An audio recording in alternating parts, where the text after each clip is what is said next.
Amém.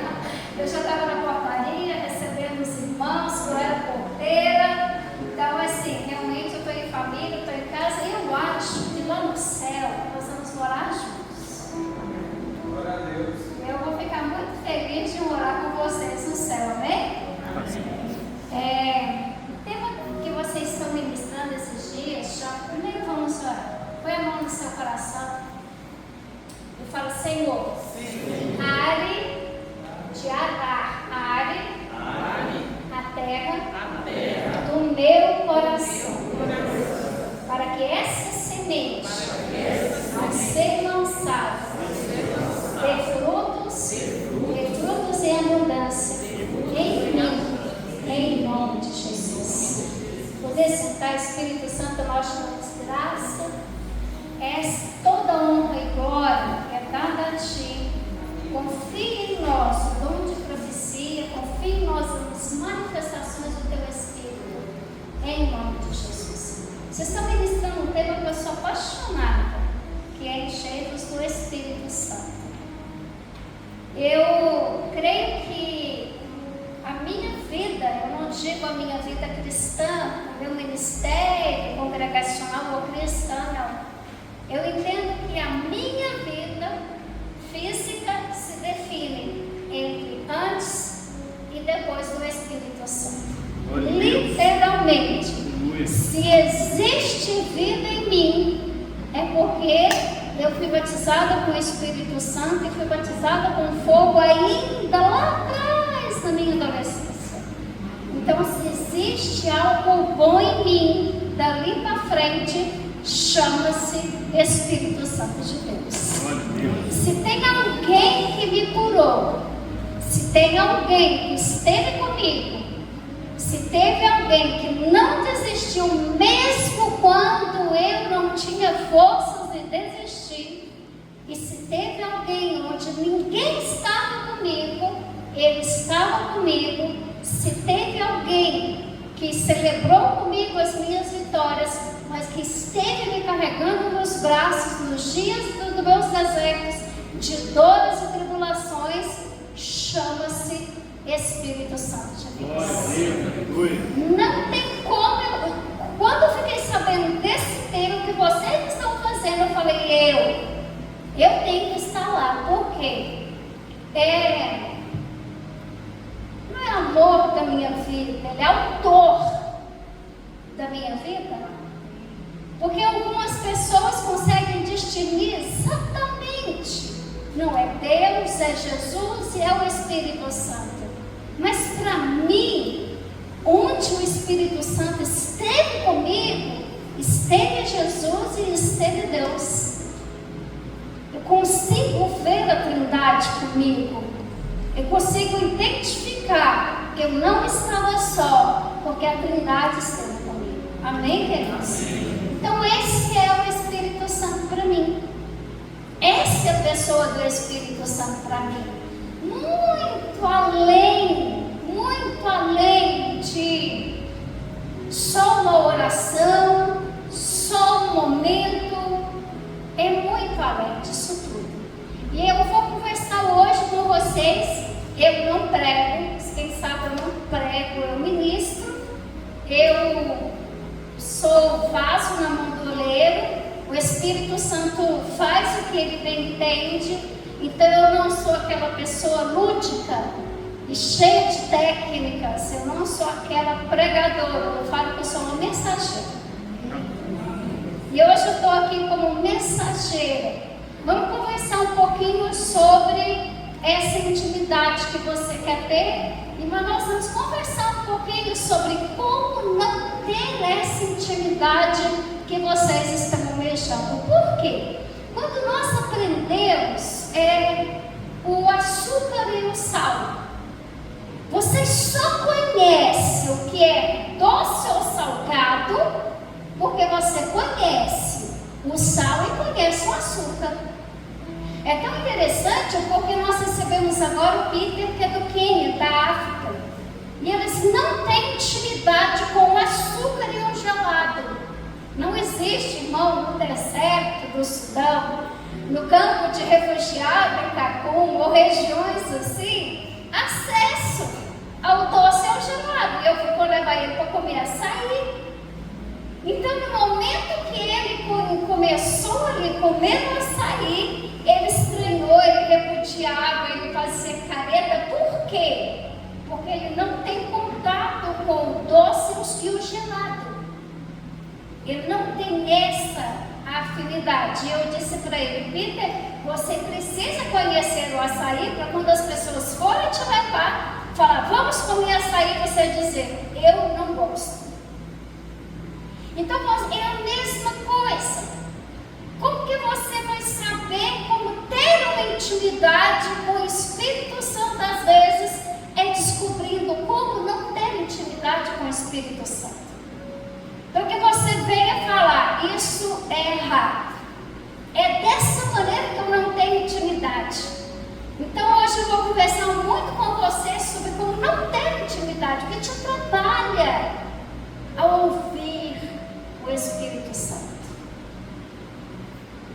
E como Ele fala com você.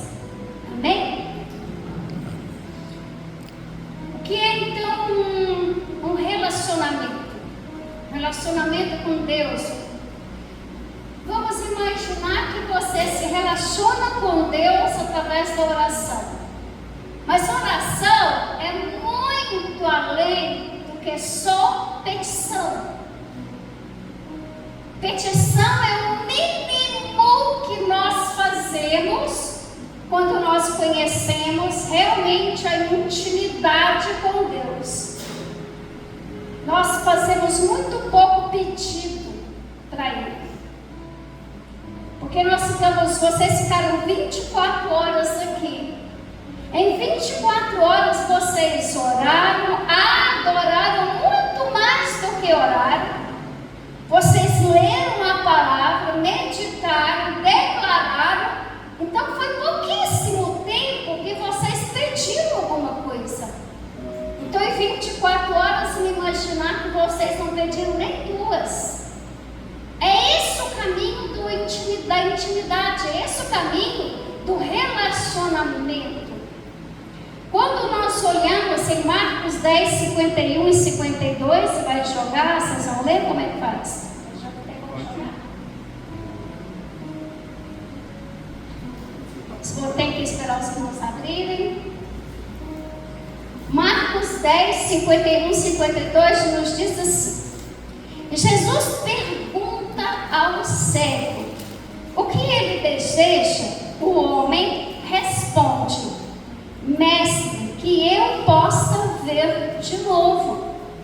Jesus então diz: Vai, a tua fé salvou você. E ele recupera a visão. Você viu que nós somos muito limitados, muitas vezes, àquilo que nos tormenta, as nossas dificuldades carnais.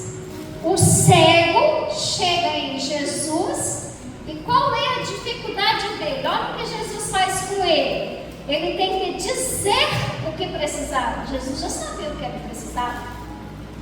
Então ele diz o que precisava. O que queres? Eu quero ver. Mas o Espírito do Senhor, o Espírito Santo, ele vê muito além do que nós vemos. Porque naquele momento que ele diz, ele não diz, você está curado. Ele diz, a tua fé te salvou. O que o homem precisava mais do que ver? Salvação. Muitas vezes quando nós colocamos algo diante de Deus e Ele fala, o que queres que eu te faça? Você pode dizer tudo aquilo que você quer. Eu quero uma caixa de sabão, eu quero uma cesta básica, eu quero isso, eu quero aquilo, e Ele vê muito além do que você. Porque esse homem, ele faz isso, ele não fala, você está curado, ele fala, a sua fé te salvou. E naquele momento que ele dava para ele a salvação, ele era curado. Então vamos imaginar alguém que chega em Jesus e fala assim para ele, vem aqui, você vai ser minha cobaia. Eu vou te perguntar o que queres que faça e você fala assim, um salário melhor, tá bom? O que queres que eu te faça? Um salário melhor. Aí, lógico que ele vai falar assim, vai, te concedo uma bênção. Aí você pensa assim, meu salário vai aumentar, certo? Ele faz ficar se mandando embora. Aí ele fica bravo, chateado com Deus, porque ele queria um salário melhor. Deus fez o quê? Fechou uma porta de emprego para ele, certo? Mas Deus via que ele era um grande empresário e que Deus iria fazer sobre a vida dele, prosperar ele como patrão. E em tudo ele pega o acerto dele, Deus gera um comércio para ele. Ele pega o acerto dele e começa a empresa, e Deus começa a prosperar abundantemente sobre a vida dele. Obrigada. Teve um moço que custou arrumar um dinheiro para comprar um caminhão com um parente dele. E eles carregavam estrume. Estrume todo mundo sabe que é o quê? Bosta de vaca.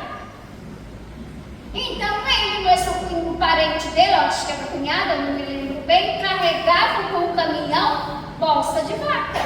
E para cá, para lá, eles foram para cá, para lá. E as duas famílias se mantinham com aquilo. E ele na oração diante de Deus. E o caminhão quebra. E agora eles não têm como manter as duas famílias. Aí ele começa a pegar as peças do caminhão que não tinha conserto, as peças boas do caminhão, e começou a vender peças de caminhão. E aquilo foi sendo bom, ele começou a comprar peças de caminhão e revender. Depois ele começou a produzir peças de caminhão, e ele é o dono da GM, que fabrica peças de caminhão no Brasil e no mundo inteiro. Amém, queridos?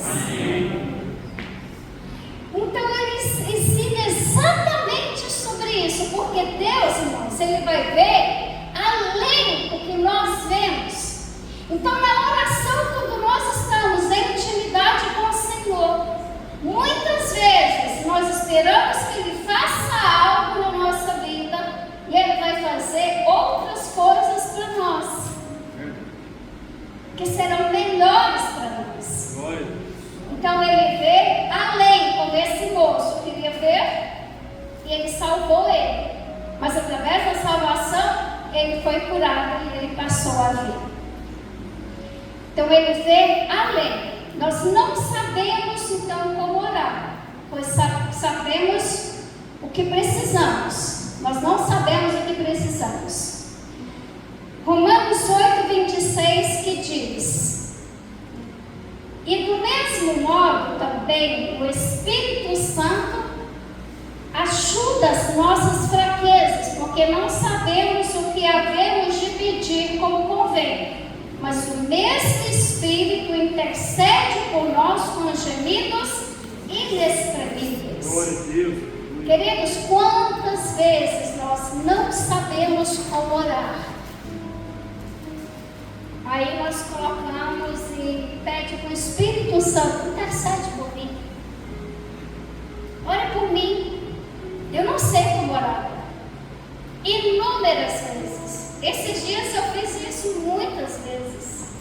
Eu não sei como orar. Eu não sei que caminho, eu não sei que caminho seguir. Eu não sei onde trilhar. O Espírito Santo, ore por mim. Ore por mim. Interceda por mim. Glória a Deus. E Ele traz algo novo, uma direção nova, um caminho novo sobre a sua vida, e você segue às vezes uma direção que você não esperava seguir. Mas é o Espírito Santo intercedendo por nós até com gemidos inexprimíveis. Eu vou falar umas coisas meio sérias, pode pagar, porque eu não vou pôr na internet.